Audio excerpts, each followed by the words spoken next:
नमस्कार। एठिकार उपस्थित थिबा सामाजिक भाई मानक मोर स्वागत एवं अभिनंदन। मंचासीन अतिथिवृंद एवं मो सम्मुखरे बसिथिबा सबु भाई और भौणी मानक मोर कोटि कोटि प्रणाम। भारत माता की जय।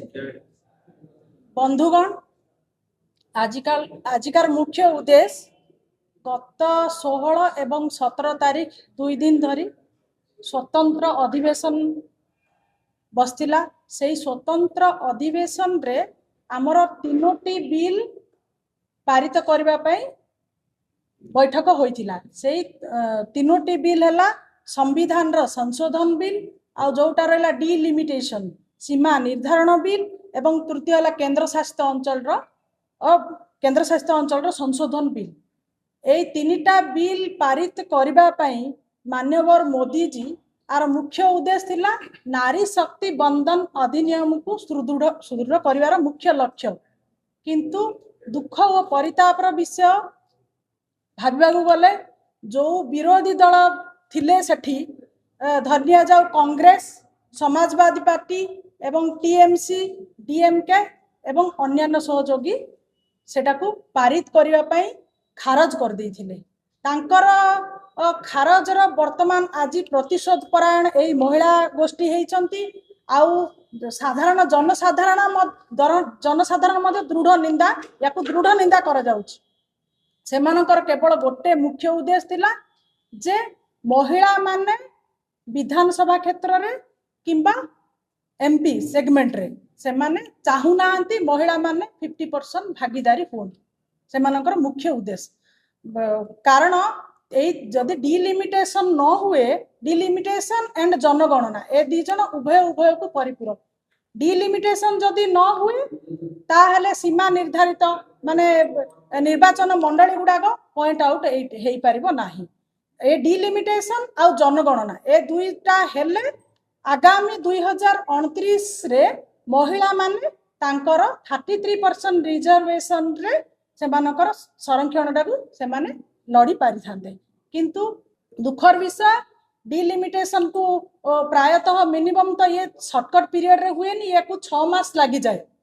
एटा जदि वर्तमान इम्प्लीमेंट हेई थांता डिलिमिटेशन देन 2029 रे महिला माने भागीदारी अंशीदारी हेई पारि थांते। द्वितीय पॉइंट हला सेमानकर केवल एटा से अपारिकता मानसिकता नुह, से माने हेले ईर्षा परायणी। आउ मु गोटे महिला हिसाब रे कही रखे, मु जने महिला नेत्री हिसाब रे मु कांग्रेस एवं बीजेडी तार सबु सहयोगी माननकु दृढ़ निंदा करछि। कारण मोर मुख्य गोटे कथा, आमको जे अपमान करछि आमे निश्चित रूपे ताको प्रतिशोध नबु। एई प्रतिशोध गाँ ठारू आरंभ करी देश जाति सारा भारत महिला सहित अछंती। देखो गोटे कथा 1976 मसीहा जनगणना अनुसार आमर जनसंख्या थिले 54 कोटी। सेतिक बेले जनगणना जहाँ होता तो ताकू आधार करी आमर 583 सीट संसदीय क्षेत्र में थिला। वर्तमान आजिकार जनगणना और वर्तमान चली प्रोसीजर प्रीवियस जनगणना अनुसार आम भारतर जनसंख्या होती 140 कोटी। 140 कोटी जनतारू तार 50% मीन्स 70% माने 70 कोटी जनता हेले महिला। ता अनुसार तार आनुपातिक माने रेशियो अनुसार 850 एमपी सेगमेंट रे सीट हेबा कथा। आपण देखंतु गोटे अनुमान करंतु गोटे एमपी मैक्सिमम कोन 20 लक्ष 30 लक्ष लोक नहीं गोटे एमपी केबे पॉसिबल। तो समस्त जनता तो समाधान हो पार ना समाधानटा। तेणु यहीटा हूँ वर्तमान मुख्य उद्देश्य। आपणकर नारीद्रोही नारी विद्रोही यही नवीन पट्टनायक महोदय चिट्ठी लिखि यही जो वर्तमान डिलिमिटेशन एवं अन्य 3टी बिल को पास करने सी विरोध करते। तेणु नवीन पट्टनायक महिला विरोधी मु दृढ़ निंदा करे। कांग्रेस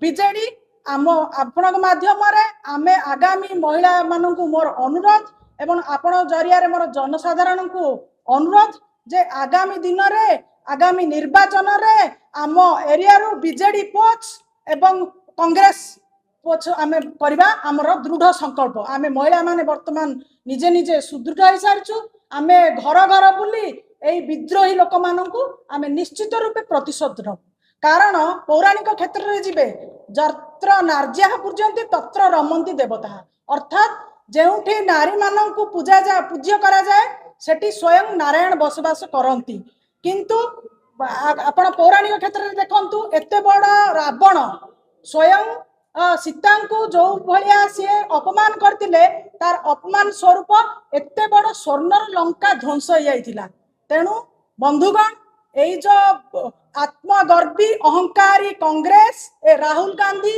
एवं आम आम ओडिशार बीजेडी हटेवा आमर मुख्य लक्ष्य एवं पूरा आपणकर जो माने देशद्रोही आमे ताकू निश्चित रूपे प्रतिवाद करी धन्यवाद भारत माता की जय वंदे मातरम वंदे मातरम।